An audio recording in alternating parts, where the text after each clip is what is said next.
all new. AM1150WTMP.com. Get it going. Anxious. I ain't never been anxious to do a show before. Oh, you ought to be. Yeah. See what I put on Facebook? I ain't get a chance to look at anything else. Well, you've been blessed. I'm just telling you. 3 seconds.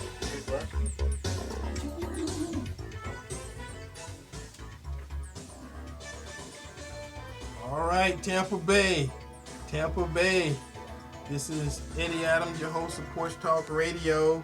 It's that time again. I know the community is hurting. I talked to some people this morning, and there were a lot of tears. Folks been crying, and it's that time. And we're going to have that conversation, but we're not going to start off with that conversation. A lot of you guys, are sitting back and you're waiting. Some folks have been waiting all day just to see what we were going to say, how we were going to handle this, what we were going to do with it, and we will not fail you. We're going to have a conversation, and it may be the conversation you want, it may not be the conversation you want, but we're going to have it anyway. So anyway, welcome to Porch Talk Radio. This is Saturday, May 30th. This has been a hell of a week. And for those who don't know and been hiding under a rock fell on you, whatever the situation may be. Again, the world is burning. A couple weeks, for the last couple of months have been COVID. For some reason or another, COVID went away this week, at least for black folks. I'm just saying, black folks had some other issues to deal with, and COVID ain't been one of them this week. That don't mean it went away for real. That just means, something far more important has come up and has been at the forefront of everybody's life, and pretty much the one time where folks are really willing to have the conversation and talk about it. So we're going to have that conversation, not the way it's been discussed all morning like the rest of you folks normally know. We're not politically correct, and we're not going to have it in a Democrat-Republican kind of conversation. This is a conversation about black folks, and that whole scenario of what you have been, the okie dokie that you've been oking and doking with, for I heard somebody say 400 years. 400 years. Don't comment. So I know for some folks, that's a tongue twister. But we have a guest with us today. So what I'm gonna do, I'm going to go ahead and get the show started. For those who want to call in during the show, this is a call-in show, and what we can't do is have so many folks that call in. I know a lot of you guys want to call. I know some folks have been waiting to call, and we have some station callers. We got some callers that that call every week. And again, we want everybody to do what you normally do. It's just that this week is, I ain't gonna say it's special.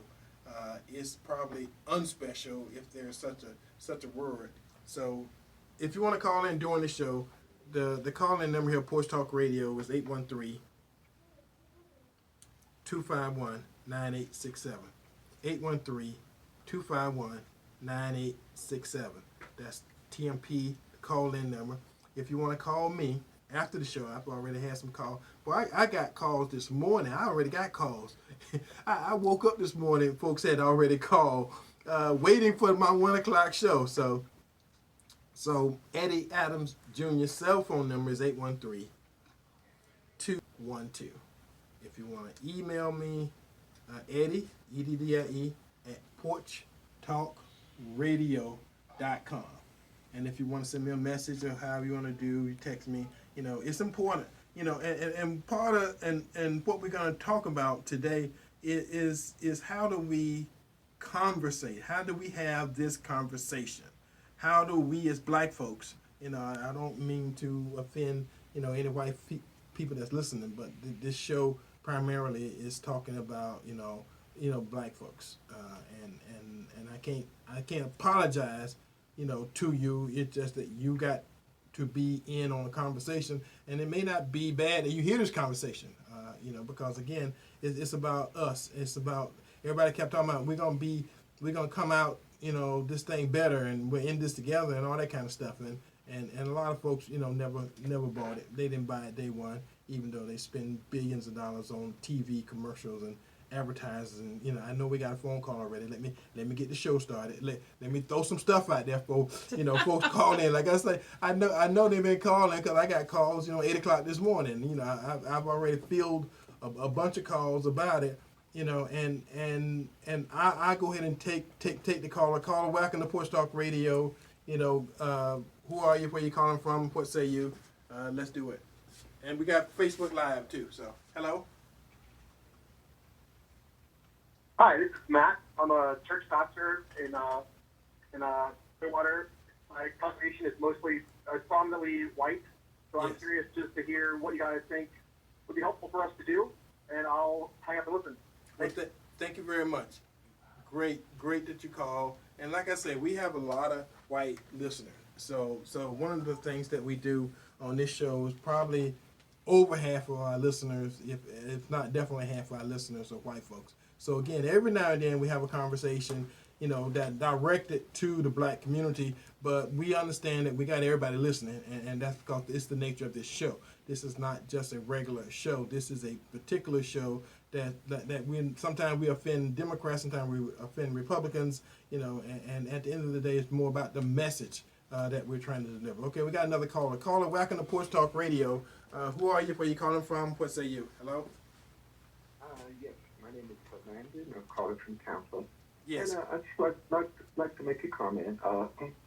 You actually hear so much about white privilege, but in reality, every group has its own privilege. You just indicated that on your opening remarks.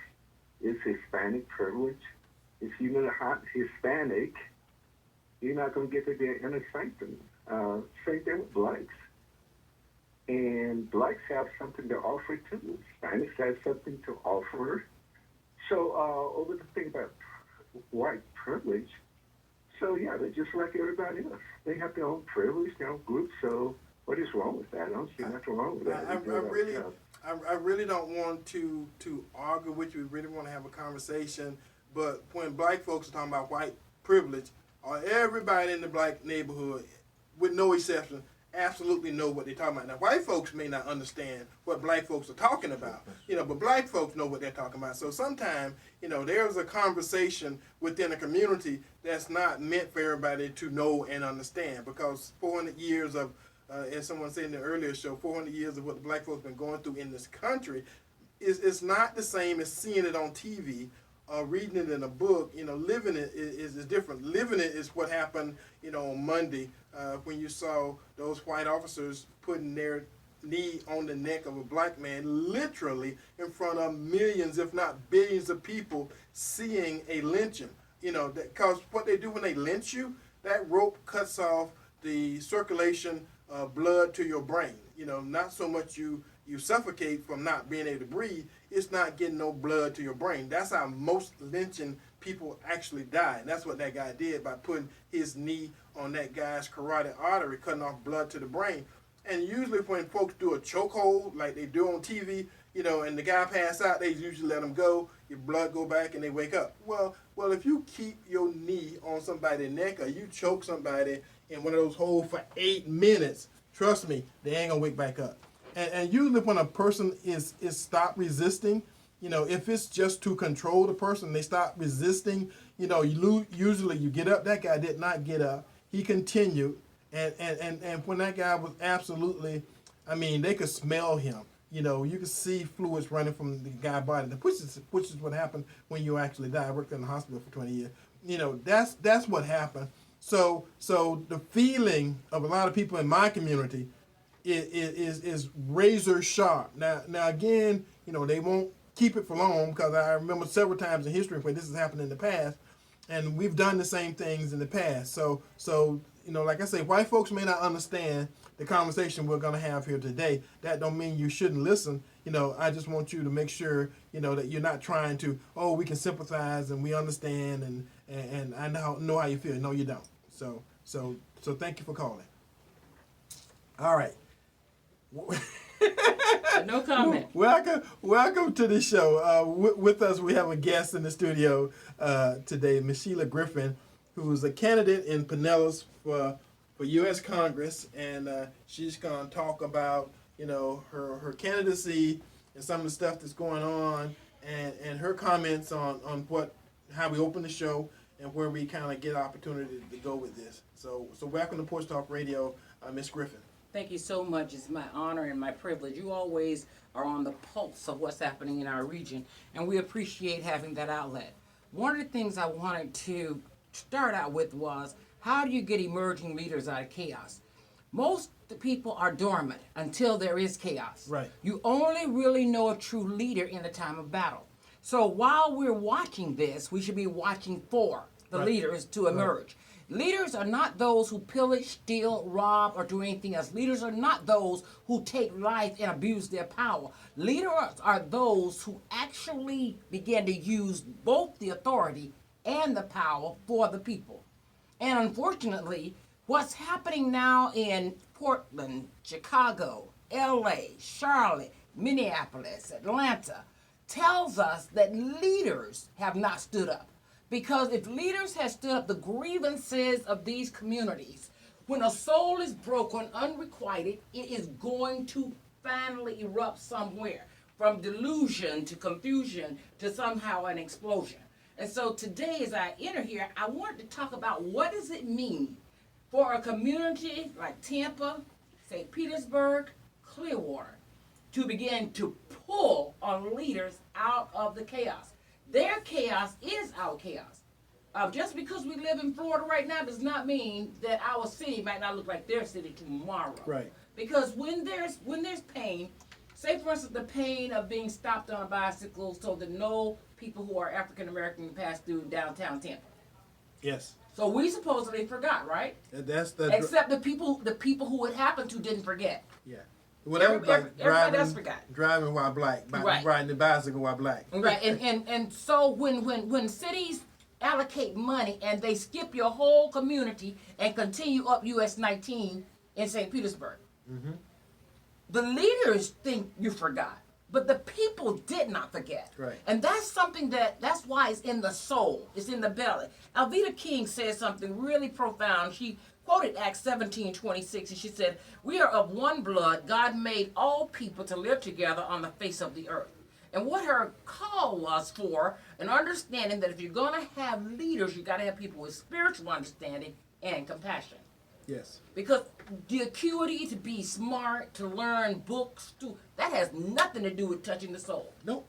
Because when the soul is bruised, keep not addressing it. Keep acting like the last case didn't matter when you didn't prosecute not one person for that young man's death, and you did not at all call anybody to accountability. Yes, we see swift things happening right now on behalf of George. We see things happening, mobilizing the feds, mobilizing state government, and arrest and all that. And I want to know where's the rest of the other guys. Well, I'm not gonna get there. But I'm calling today for something that looks different.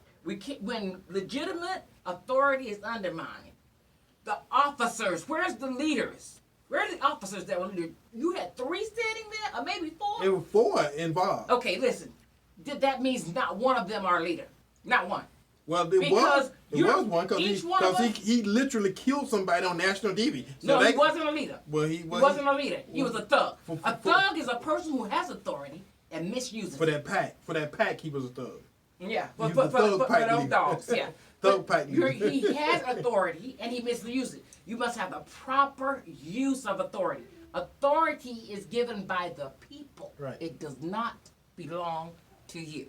Right. And sometimes that's something that we miss. We do. It doesn't belong to you. You don't get to exercise it in any way you please. And just because you buried a body didn't mean the soul of the nation isn't crying. And that's what we're seeing. Well, the difference between what used to happen, and I used an example of Emmett Till several weeks ago, and I got several calls, because of when that happened, but that's been happening. I posted something on my Facebook page Wow. last week of something that happened a year ago where a white police officer shot a black pregnant female 6 times she was laying on the ground. So again, it ain't just started to happen. It's been happening, and so this has been building. So everybody talking about the straw that broke the camel back. It wasn't, see, folks fail to realize it wasn't that one straw. That camel had a whole lot of straws on his back, and that one straw just was enough to add to it. And now the camel got a broken back, but he got probably 150, 1,000 pounds of straw on his back. So it don't, people don't think straw weighs much, but you just keep adding. It adds up. So caller, welcome to Porch Talk Radio this Saturday afternoon. Everybody's fired up. The community's fired up, and the mayor, the state attorney, chief of police, the sheriff. They've been calling all the shows all day. They probably ain't gonna call us, but anyway, welcome to Porch Talk Radio. Where are you calling from? What say you? Hello. Yeah, can you hear me? Yes, sir. I can hear you very well.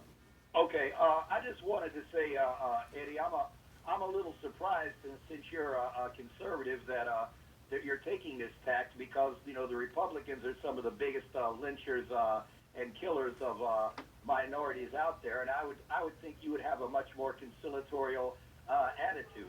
If you actually understood your history and knew your history, you would know that the Ku Klux Klan were Democrats and they were the terrorist arm of the Democratic Party for years and years and years. We are talking about now, and one of the things that Sir Caller you're missing. This show, I've listened to it enough to know that this show is going to talk about what's right and what's good, and it doesn't matter who, right, and it doesn't matter why, and you cannot be surprised when the person who's speaking, Eddie Adams, takes the initiative to talk about what's right. Right. And so I apologize to you for just jumping in, but you cannot expect him to change what's right and what's good, and you can't side with anybody if something's wrong. And we did say at the beginning of the show, this is not going to be about Democrats and Republicans because this is much more important to the community than that. This is not about, traditional politics. This is going way beyond that. So again, for somebody to try to put a Democrat Republican light on it, that's not what we're going to do today. So again, I started the show off, I said that, and we're not going to let that happen to this show because it's much more information that's much more important to the community that we got to make sure it gets out there. So, but thank you for the call. There you go. I want to tell where I'm coming from. My history is federal. I've worked for U.S. Chief Justice Kovacevic over here in Tampa. I worked as an EEOC counselor and doing some things for my clients to get them through that process.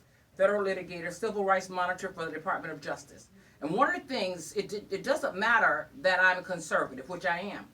It matters that you do what is just. And just does not have an adjective. Right. It's not socially just, economically just, morally just, spiritually just. No, do what is just because everybody can feel it. And when a nation begins to cry out, when that pastor called you and he said, what can we do? Right. What he's really saying is we're in shock. Yeah. Do you remember when the last time when the dogs were sick on all the people and the whole nation got sick? Yeah, that was in Selma. The nation became awoke. Right. Okay? Right. Because when people think Black Lives Matter, they're like, oh my God, all lives matter. No. Justice has to be specific. Yes, it does. And I like that little line when they did the King's story.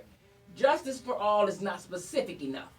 It has to be specific. It has to touch the lives of Jamal, Philandro, George, Renetta, all the different people who have lost their lives. Justice has to hit them all. It cannot just be justice for all, and somehow or another, all these people over here didn't make it into that bunch. Right. Well, I got people calling me on my cell phone. As I said when I started the show, we can't take the cell phone calls during the show, so you got to call me after the show. And we got callers lined up, for the radio station. So caller, who are you? Where are you calling from? What say you? Welcome to Porch Talk Radio. This is William Sanders. Can you hear me? Yes, we can hear you. Yes, this is an ad. Let's remember, this was their 5th incident in Minneapolis this year. I mean, less than a year. Well, 6 incidents in 1 year. Yes. And all the other 5 or the other 4 that got killed by police, and nothing was done. Wow. Okay? And all of the victims were unarmed. So a lot of the time, black people, other people of other races don't understand why are they tearing down things. And as you said, Eddie, the score had broken the camera site already, but this was exposed because we are tired of getting beaten and being lynched. Right. Yes. Okay, and everything, even though they said that the man gave the storekeeper something, a counterfeited bill or something, they didn't even stop and ask, where did you get the money from, or where did you get that bill from? Okay, so they didn't go into details on just find out where he got it from. Anybody could have given him that, even the bank could have given him that. But he was very humble, he was submissive, and my thing is, how did he get on the ground? That's what I can't understand. Well, see, and part of the whole scenario had to do with the officer that killed him, that murdered him, knew him. You know, they worked in a nightclub together. You know, I read a story where they said the guy was a bouncer. The black guy was a bouncer at a nightclub, and that officer had worked in that same nightclub. You know, and they actually knew each other. So the fact that that guy let up off that guy's neck, repositioned his knee, and put his knee back on that guy's neck, told me that that guy was intending to send a message. Now, I don't know who he was sending a message to, but a whole bunch of people saw that, a whole bunch of people got it, because it wasn't about, you know, restraining that guy. He intended to murder that guy on national TV, which is what he did. Let me explain what they did with lynchings. Lynchings changed 2 to 3 generations that witness it. It sets invisible walls and it sets boundaries that people cannot overcome. They won't travel as far. They won't pursue certain careers. They won't finish certain education. They won't take certain jobs because they believe that the risk is so high that someone somehow or another will challenge their very life. In this instance, the trauma, people talk about sexual trafficking and all these things, and they have these labels that they call trauma-informed, meaning that we're going to teach people how to work with trauma. Well, how do you teach people in a community how to work with 5 people dying in 1 year? How do you teach people when in generations they are sitting there looking at you like, this cannot be happening? That was my cousin's son. That was our neighbor. That was the lawn man. And what's happening is the trauma is actually what is playing out. Because when you're trauma informed, you know it doesn't just go away. So if that girl was raped or that boy was bullied or whatever, it doesn't just go away. It requires the healing of a soul of a nation. And most of the actions that we're looking at, people want to be a thermostat or a thermometer. If you're going to be just a thermometer and tell me about the temperature and what's going on in America, I don't have much use for you right now. I need a thermostat. Set the doggone temperature. Tell the people what needs to be happening and begin the work. Right, and then part of the whole thing too, you know, a lot of black folks, you know, most black folks know about Willie Lynch, and what that did was that was done 400 years ago, 500 years ago. He told white folk, this is how you control your black population for the next 300 years. And what he did was he made sure all the slave wives and women watch them take the biggest, strongest black man. I'm telling everybody, for those who haven't heard the story, take the biggest, strongest black man, tie him to 4 horses, and have those horses whipped, and they pull him apart in front of all of them to terrorize those women so that they would teach their sons to be afraid of those white folks and the power. And that's what happened. So that guy was on TV. He was snaring. I saw him snaring at one camera, and that one officer was trying to keep folks away, and those folks knew that guy was dying, and they stood there and they watched that officer murder that guy on public TV. Yes. And at the end of the day, they talking about, well, we don't know whether or not we should arrest him or not. See, again, that's what people are talking about. That's why folks were crying. I got folks who called me who was crying today, who was crying yesterday, who've been crying since Monday. Yes. So at the end of the day, that kind of pain don't just go away. So, and I got another caller. So thank you for your call. Next caller, welcome to Porch Talk Radio this Saturday afternoon. Who are you? Where you calling from? What say you? Hello? This is James, Tampa. Yes. Thank you. Was the girlfriend of Floyd black or white? I actually don't know. I saw on the news that the girlfriend of Floyd was white, crying about this incident because the police officer finally got arrested. But I believe that officer that killed him, who you said and was reported knew him, there could be some connection between their relationship and what he did. Just a thought. Yes. Well, but let me say something about racial prejudice. Every now and then, it happens, and you have a whole nation of, I talked last week about, there's the sheep, which is most black folks.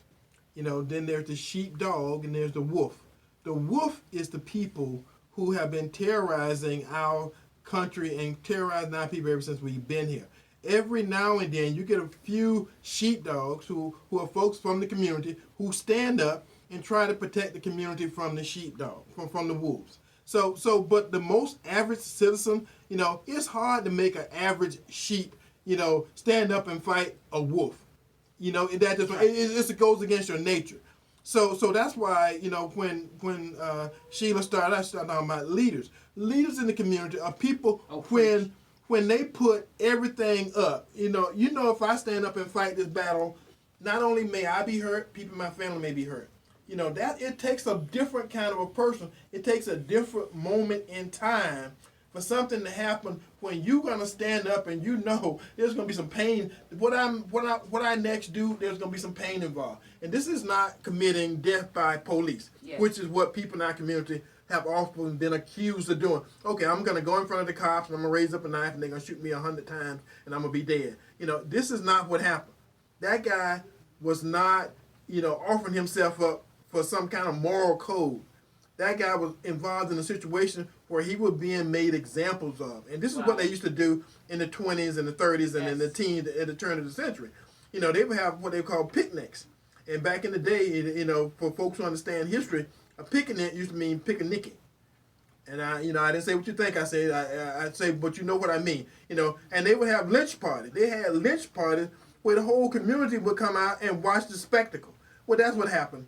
That's what happened on Monday. They had a spectacle, and the community is the whole world, and they didn't care who saw it. I want to float a balloon, and I know that for some people this is a little strange statement. In the middle of any crisis in America, we talk about the word race. Yes. I try my best. I started using the terms chocolate and brown and caramel and cinnamon and all that, right? And I started using the terms for a real reason. I wasn't trying to be cute. Yeah. I was trying to acknowledge that race is a vestige of slavery. It does not exist. It's a social construct. It is. And as long as we keep checking boxes for our jobs, for our taxes, for our census, then we get classified. Let me explain. So if you're Kamala Harris and you're running, you don't get to say I'm Jamaican. So I don't never get to know your ethnicity or your personhood. Nope. The first thing we do in America is anybody that's any color, brown or black, from any nation, we lump them so that we can discriminate down the road. So even if two brothers come from Jamaica from the same mother and father, and one is brown, they have to check black Hispanic versus Hispanic. Mm-hmm. Basically what I'm saying is it's insidious. Yes. It's already loaded into the culture that there's an anomaly by color alone. And it's loaded in a way that is always going to cause us hardship as long as we don't understand that until that goes away, this will always stay. You can't get equity where you already decided to lump people and call even though that man is from South Africa, you called him a Caucasian on the application. Right. You didn't call him an African American. Right. So what happens now is every time we get together to talk and we use the word race, we simply mean slavery. Right. Period. Well, and again, race has become synonymous with black folks anyway. So usually, when you talk about race, you're talking about black folks and white folks. You forget that they got Asians and they got all kind of everything else in between. And in America, that's an American construct. Because if you go around the world, a lot of places, they may have their differences among each other, but they don't have the same thing as black, white, which is the two ultimate races, you know, when conversation about race is involved. Okay, caller, welcome to Porch Talk Radio. I'm sorry we going through these, you know, conversations, but we got to have them. Who are you? Where are you calling from? What say you? Hello? Hello. Yes, my name is Mike. Yes, Mike. I'm calling from Tampa. What I just wanted to make a comment on is that I understand exactly what you're saying and the fact that, you know, we're trying to make some changes here. And for the most of us, I'm not a black person, but I am a Republican and I'm a Hispanic. But I will say this, that we have to start somewhere. Yes. Too many of these officers have been getting away with murder. Yes. And literally getting away with murder. And it starts with the fact that, you know, their bosses, you had 4 of them there, they didn't stop this guy. Their bosses didn't really think much of it, so these guys think it's okay to do what they're doing. So we have to set an example. And if, you know, we haven't done it before, we got to start now, because it's got to start somewhere. And this is the prime case where a case can be made that a white officer literally murdered a black man. So for me, this man needs to be taken to the fullest extent of the law and in front of everybody's eyes to make a case not only for the fact that he did something that he should have never done, but he got away with it in so many other times that he's been brutalizing the people out there. And as far as I'm concerned, we have to use this man as an example that this is what we're up against, because it's not just him, it's a culture. And it's not just maybe just not in that particular precinct, but it's around the whole country. But it's not everybody. But in those little constructs where you have that kind of mentality, that's what we need to attack. Because if they're going to be doing that, then they need to suffer the consequences, and that's to the fullest extent of the law. Thank you for calling. We appreciate that. And part of this scenario is, you know, and there's a culture. You know, Porch Talk Radio, we do this, you know, all the time, and our callers understand how we are, you know, a voice. We are a voice for a community, and I got a lot of white folks calling today, which is good, you know, because even though I'm talking to the black community, you know, the black folks are really upset about the scenario, and white folks are calling to make the comments, and it's for everybody. This conversation is for everybody, because if they send those cops to prison, they probably won't last a month. I'm just saying, you know, because there's another culture in prison, you know, and there's a reason why, you know, there's so many black folks in prison. But what they don't want to do is when whites commit crimes against black folks, they don't want to put them in prison, because again, that might as well send them to the gas chamber, send them to the death, you know, because they're not gonna make it out. They may walk in, but they're not gonna walk out, and that's the prison culture, because the prisoners understand what's going on, and they've already been abused. They're already gonna be in jail for the rest of their life, so they ain't got nothing to lose, literally. Eddie, my family came from Perry, Florida. We descended from 2 slave plantations, the Scott Plantation and another plantation out of Quincy. There's an ancestral heritage that we have to honor. And some of the times when things are going on and chaotic, we forget that we have to be the defenders of the oppressed. We forget that we still have to speak. You can't just be silent. But it means that you have to orchestrate plans. It's not about just, I don't mind marching. But when the marching is finished, what law are you after? Right. What change do you want? What is the process for investigation, and how swift should it come? How many days do you have to turn over those tapes? Who should be indicted? Who's going to take the lead on that? Those decisions have to be made outside of the march. So the march, the looting, there still has to be leadership that begins to think. Because when your emotions are high, your intellect drops. Yeah, oh yeah. So you still got to have people who know how to drop their emotions to get something done permanently. Right. Well, they got to look at this more than just a couple of weeks, more than just a couple of months. You got to get something done. Because you can't change the system. Like I've heard this analogy used a million times. You know, it's like turning a big battleship. Well, it ain't like turning a dinghy or turning a little boat. You know, it takes a lot of effort, and that's a big old wide turn, and they use that all the time. But I'm gonna tell you something. When stuff happens, if they Now I'm not, saying that go burn some more stuff. If they burn enough stuff and it costs enough money, I'm gonna tell you what happened in St. Petersburg a number of years ago. St. Petersburg, black folks over there was all passive and okay and willing to talk and willing to listen. And then one night they burned down half of St. Pete. Even though it was in their own area, they burned it down. Next month they had the national, guy from Washington D.C. like, what's wrong with y'all black folks down here? Why y'all do that? Why y'all do that to y'allself? And they borrow some money and change the system. There's a distinct difference between those incidents and this incident. Yes. Especially as it relates to the looting and the rioting. Yes. Right. They just found out that everybody who was arrested last night in Minneapolis weren't even from Minnesota. We have to be super careful. Oh, come on now. It's the truth. Look it up. Yeah, no, I'm saying I agree with you. It's crazy. So we have to be super careful about these kind of activities being attached to the cause. Right. To the cause and to the community, because that community may never recover. There may not be anything left when that process is over. And as the future congresswoman was saying, that cooler heads have to prevail in order to get systems changed to make sure these things don't happen. Not just for that community, but for every community in the country. It can be used as a template. We've gone down this route. Right. This is how things work. The only problem is that after a while, they get whitewashed, or those communities get gentrified and they disappear. They get forgotten. So the idea is, what we haven't done through those sort of activities, we haven't changed the culture or the process one single iota, which is why these things continue to happen. So what we have to do is, somebody has got to stand up and go, I understand that you're upset. I understand that this horrible thing happened. And we found out again last night of this morning, the autopsy on Mr. Floyd was that he had an underlying condition. And if I can for just a second, I've had similar underlying conditions where in 2014, I went to the hospital because I could not breathe. A couple hours later, they were putting the paddles on me because my heart stopped. Wow. Mm-hmm. And I was screaming I couldn't breathe. That's the last thing I heard before I spent 3 days in a coma. So I understand.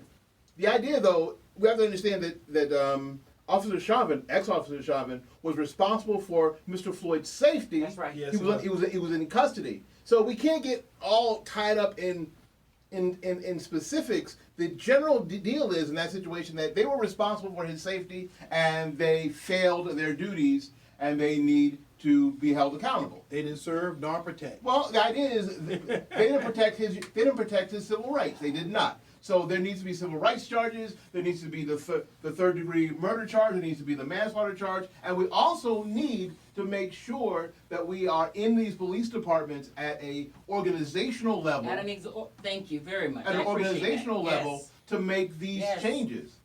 I tweeted about this, and I did my podcast about this a couple days ago. Just like in education, our communities don't need the teachers on the way out, the brand new teachers. We need the best teachers the system has for our kids. Right. And just like that, we need the best police officers in our area, in our community, that they have to offer, because that's what, first of all, we deserve that, but we need the very best they have. We don't need guys like Chauvin, who had a list of complaints as long as your freaking arm. And let me tell you something. As an attorney, when my clients come in, I remember one child was taking his mom insulin, and he was stopped on his way to the quote-unquote hood. The officer said, well, what are you doing with these needles? So she couldn't find her child till almost late 1 a.m. in the morning. We're trying to get him from JDC, right? Here's the deal. All I asked her, I said, I'm going to do this. I will find your child, but I asked one favor. She said, what is it? You must file a complaint. To this day, that woman never files a complaint. I heard it over and over and over and over. Jesus. This is not optional. All improper use of force by a civilian or by somebody in authority must be addressed. These are not things you can wait to do. I don't have any tools to sue them if you won't load his file. And not only that, if you don't load his file with bad behavior, he's going to get promoted. That's right. He's going to hold that same behavior over the heads of subordinates. Yep. These things are very important, but those are things that are strategic. You teach your community. You teach them, listen, when that young man's talking about, well, you know, everybody has privilege. Sir, I don't have privilege like you have privilege. I don't stop off of the interstate and go to a small little town to have me some lobster bisque over here at a little water hole. Nope. Because I'm destination driven, because this nation is not kind to people who are brown. Especially at night. And my sons, I mean, most African Americans are very familiar with the old story. That's right. My son called me from Gulfport, one from Naples, one from Fulton County, Georgia, one from Daytona. All of them are sitting on the side of the road. I said, why are you sitting there? Well, Mom, they just stopped me. You're in Gulfport? What are you doing in Gulfport? They just stopped me. You're in Northeast St. Pete? What are you doing? They just stopped me. They don't know why I'm driving this car. I said, that's my car. He said, well, Mom, they stopped me at the game because I shouldn't be driving this. My son got stopped while driving my wife's car. But those are intimidation tactics. Columbus Avenue in the middle of the day on the way to school. Well, that's part of the culture, because there's a culture, and probably every black man in this country, at some point in time, if you're over 25, you've been stopped doing nothing but minding your own damn business, because that's part of the profiling. That's part of profiling. My husband was driving a limousine, so he always worked on the beaches. I promise you, twice a week, the same department of police would stop him for going too slow, going too fast, got too many people in the car. What? He drives the limousine. Limo service, yeah. On the same beach. Everybody knows you got to crawl at 30 to 35 miles an hour. And he was going slower because they were tourists. Yeah. But it doesn't matter. Right. Stopped anyway. Right. And now you got to explain to your passengers why they are pulled over. Right. America doesn't even get that that's insidious. That goes at a core and a root. When my son was in school at UCF, he called me. I was in Atlanta in theology school. He called me crying, talking about Mom. He's the only one in the class with dreads, only African American. The teacher is explaining to them that they have tougher skin. Got a black man up on the screen. They have tougher skin. They're stronger. They're harder. You're gonna have to use more force to subdue them. I said, did you record it? He said, yes. I said, I can disseminate that immediately. He said, I need this class. Right. That was closed. Yeah. But he heard them, and I said, this is being taught. It's not just showing up in our public square. And see, this is the thing. This is what I'm talking about. America has a culture of which, if you look at it, there's several classes of people in this community, in this country.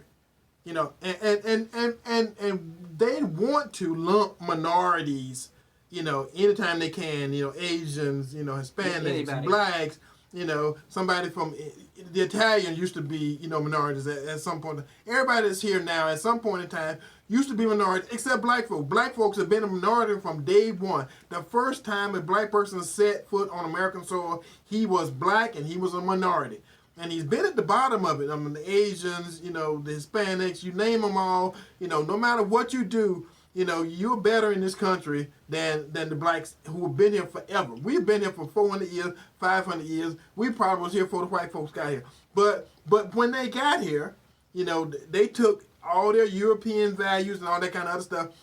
None of that applied to black folks. I'm telling you because I actually read. So from time to time I run across stuff that's not in the traditional books, about how it is we got where we are. Yeah. And it wasn't just being slaves. Because there's a lot of blacks who have never been slaves who are still in this country, but they treat us all like black folks. Yeah. And I ain't saying African American, I mean black, because that means something different, to different people. Because when I was young, they call you tar baby, even though I'm not jet black.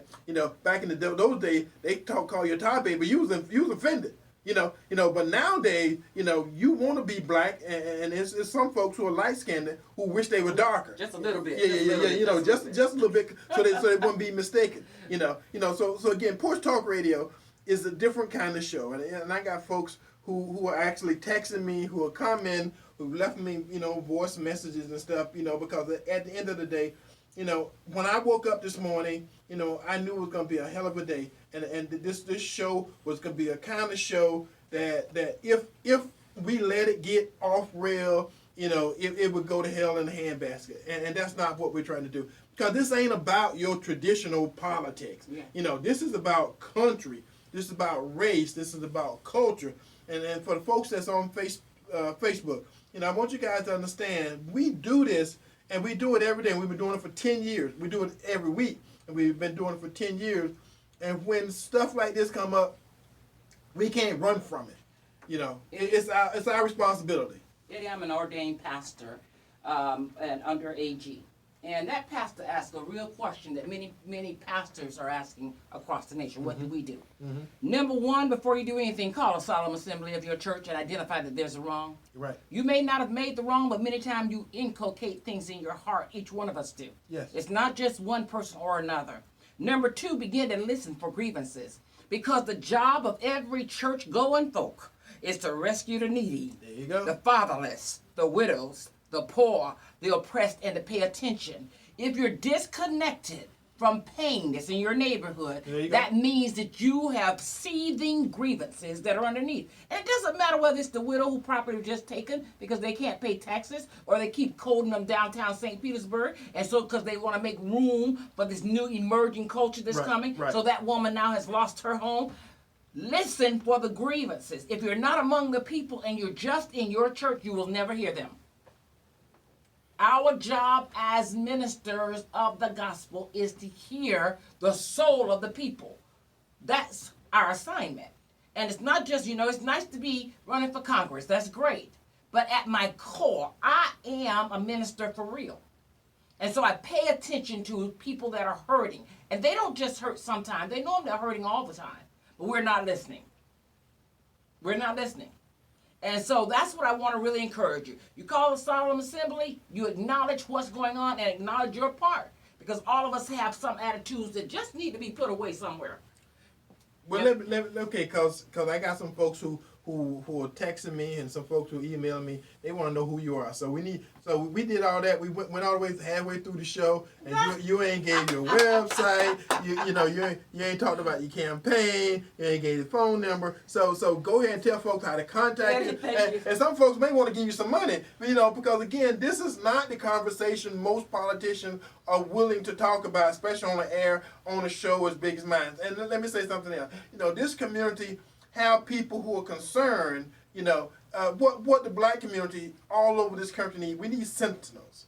We need folks who, from one generation to the next generation, make sure that history don't keep repeating itself, that somebody teaches the next generation of the wrong that was done to your people. We the only one forget. We forget. People may remember Trayvon Martin, but a lot of folks don't even know what that was all about. And when the interstates cut through all of our prime business districts to make our neighborhoods poor, everybody think that we forgot. I didn't forget. When I go to Miami, I don't forget. When I go to Newark, I don't forget. When I go over here to St. Petersburg, where they took all of our properties for the dome and then rented it for $1, I don't forget. Right. And what people think happens in generations is that all of that doesn't matter, and you should move on. But the economic power and stability of our children was affected. When here in Tampa, where they replaced Central Avenue with a park. Right. Yes. And then fought like hell to keep the skate park. Yes. Where the white kids from Davis High can come and play. He's telling me I'm supposed to It was tell insane. you who I am. Okay. It's insane. So I get a little excited. Well, you know that. My name is Sheila Griffin. Yes. I'm running for U.S. House of Representatives in District 13. Okay. The opponent is Charlie Crist. Okay. My website is votegriffin, GRIFFIN.US. Yes. We are, I call us the dark horse in the race, pun intended. Because we're grassroots for real. You may not have counted me in, but I promise you I'm not going anywhere. And I will represent the people. And the people does not mean the black people. It means the people. The same scripture that Alveda gave. One blood, God made all people to live together. All right, and we almost ran out of time before I did the On This Day. Dang it! And I know there's some people who actually look forward to it, and thank you for listening to this show. Email it to them every week. Because I know it's hard, and I know this is not the conversation you thought we were gonna have, but it was a conversation that was needed. Yes. And I'm saying it out loud. If they burn down 5 American cities in the next week, you know, they will remember. You know, because I hate to say it that way, but they remember dollar values more than they do life value. You know, they can kill 100 people, you know, and they still forget. You burn down enough stores, you burn down enough places, you know, you go to enough police stations and burn them down, make them rebuild them, you know, they'll remember, because I'm gonna tell you something, every police officer that comes to that station can remember when they burnt down the police station. Well again, that's what But you it want to do. don't mean they'll change a thing. No, it don't mean they'll change things, but they will remember. You gotta call that leadership, Eddie. You're one of those voices. Call for it. Yeah. Because I'm telling you right now, there are young people who are in their 30s, Right. Who are emerging and their hearts are burning, but they have to be given direction. Listen, sit down and find out which laws govern this. Who's in charge of that? Right. Thank you. And get in front of their faces at every city council meeting or county commission meeting, or run yourself. It's time to call forth people who have a passion for people and hearts and have knowledge. Go and learn the system. You're not going to leave it. All right, we got a caller. Welcome to Porch Talk Radio. Let's get it in quick. Who are you? Where you calling from? And what say you? Hello? This is Adam from Tampa. All right, Adam, make it quick. We only got a couple minutes. All I'm going to just say is that in order for things to really change, we could be preaching to the choir, black folks talking to black folks, but when white folks are ready to talk to other white folks about the inequities and the systemic racism and police brutality, then things will change. Yes. Until then, we'll just continue to be talking like we've been talking for the last 400 years, appealing to the better angels for us to be looked at as equal citizens and as equal contributors to this experiment that they call America. Until that is done, thank you. Just continue to be whistling. Thank you for that, Adam. We appreciate it. All right, on this day, on May 30th, I think that's starting to happen. You know, on May 30th, 1431, Joan of Arc was burned at the stake in France. She was 19 years old. On this day, May 30th, in 1539, Hernando de Soto, a Spanish explorer, landed in Florida with 600 soldiers in search of gold. Yeah, there wasn't any. It wasn't. Well, we're still looking. It's in the black community. He was looking in the wrong place. I'm just telling you. He was scared to go to the hood. On this day, May 30th, in 1868, Memorial Day was first observed widely for the first time in the United States. And on this day, May 30th, 1922, the Lincoln Memorial was dedicated in Washington, D.C. Lincoln Memorial is 98 years old. Wow. This is the 98th anniversary. Yeah. This is very good. So in 2 years there's gonna be a party, and I'm gonna be there. Okay. Well, Willie, go ahead and give your final thought. Then we'll let Sheila. You know, I think the conversation needed to be had, but the idea is that we have to, again, cooler heads have to prevail in order to get anything done. If you want changes in the system, you're going to have to be able to navigate the system in a way that it can be changed. Put yourself in the positions that it can be changed. And it's not going to be convenient. None of it's going to be convenient. All of it's going to be out of your way. Not going to be painless. And no, it's going to cost you money, it's going to cost you time, it's going to cost you effort. So if we don't want to see these things happen in our community, then we have to put ourselves in positions to defend our community in a way that really matters. Right. You know what? And I'm sorry, burning down a Target store is not a way that really matters. It's not only that, but it's hard to incentivize somebody to come back and give jobs and put them. They burned down my hometown in Newark in 1968. And listen, it's hard to tell businesses, oh, don't worry about it. Just put your business right. That won't happen again. Yeah. I want to tell you that the reason I came here talking about elite leaders emerging out of chaos is this. Mm-hmm. Because I'm running for Congress. I'm not a politician, so this isn't something that I do because I would like to somehow or another elevate. It's something I do because I'd like to serve God and serve people. And so with that, as each one of us, you got to understand just us, meaning justice is for all of us. It's just us. And so this week we will be having a conversation with some leaders in St. Petersburg. We're still in the orchestration phase, but that conversation will focus on remedy. It will not focus on being a thermometer. Yeah, I was paying attention. Yeah, you will. It'll focus on setting the temperature because young people need a gauge of how to set it. All right. All right, so like Richard Pryor said back in the day, I went down there looking for justice, and I found just us. so until next week, same bad time, same bad station, Tampa Bay. This is Eddie Adams, your host of Porch Talk Radio. Thank you for listening, and look forward to seeing, hearing you, talk to you again next week. Bye-bye.